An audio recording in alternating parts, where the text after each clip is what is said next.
പ്രിയ സുഹൃത്തുക്കളെ, സന്ധ്യാവന്ദനങ്ങൾ അറിയിക്കുകയാണ്. ഒരു പ്രാവശ്യം കൂടെ ഇവിടെ കടന്നു വന്ന് നിങ്ങളെ അഭിസംബോധന ചെയ്യുവാൻ ലഭിച്ച സുന്ദര ശുഭമായ മുഹൂർത്തത്തിനായി ഞാൻ ഈശ്വരനെ സ്തുതിക്കുന്നു.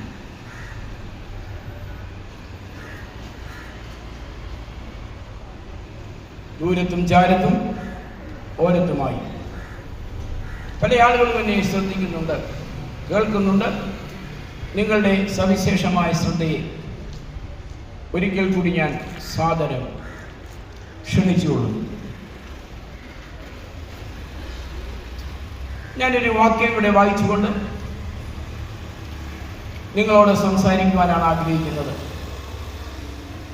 കഴിഞ്ഞ നാളുകളിൽ ഇവിടെ കടന്നു വന്നപ്പോഴൊക്കെയും നിങ്ങൾ എനിക്ക് തന്ന സ്വാഗതത്തിനും നിങ്ങളുടെ ശ്രദ്ധയ്ക്കും വേണ്ടി നന്ദി പറയുന്നു, ഈശ്വരനെ സ്തുതിക്കുന്നു. ഞാനൊന്ന് പ്രാർത്ഥിച്ചുകൊണ്ട് ആരംഭിക്കട്ടെ. ഞങ്ങളെ അളവുകൂടാതെ സ്നേഹിക്കുന്ന സ്വർഗീയ പിതാവേ, നീ ഞങ്ങളോട് കൽപ്പിച്ചതിന് പ്രകാരം പോകുവീൻ, നിങ്ങൾ ലോകമെങ്ങും പോയി ഈ സുവിശേഷം പ്രസംഗിക്കുവിൻ എന്നുള്ള ആ കൽപ്പനയെ ആദരിച്ചുകൊണ്ട് ഞാനും ഇവിടെ കടന്നു വന്നിരിക്കുകയാണ്. കേൾവിക്കാരെ അനുഗ്രഹിക്കണമേ. കാലാവസ്ഥയെ നിയന്ത്രിക്കുന്ന ദൈവത്തിൻ്റെ കരങ്ങളിൽ ഏൽപ്പിക്കുന്നു. ശബ്ദ സംവിധാനങ്ങളെ അവിടുന്ന് നിയന്ത്രിച്ചു കൊള്ളണമേ. കഴിവില്ലാത്ത ഞങ്ങളുടെ കഴിവുകളെ മാനിച്ച് ഞങ്ങളെ ഒന്നിച്ച് അനുഗ്രഹിക്കണമേ.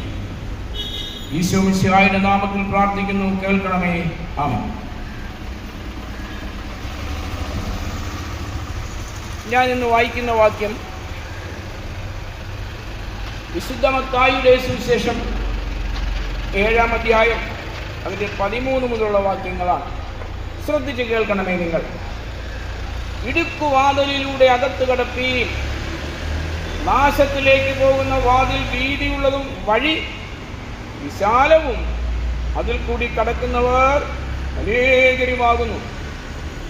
ജീവങ്കലേക്ക് പോകുന്ന വാതിൽ ഇടുക്കവും വഴി ഞെരുക്കവുമുള്ളത്, അത് കണ്ടെത്തുന്നവർ ചുരുക്കമത്രേ. ആശയഗംഭീരമായി ഈശ്വരൻ ഈ ഭൂമിയിൽ വന്ന്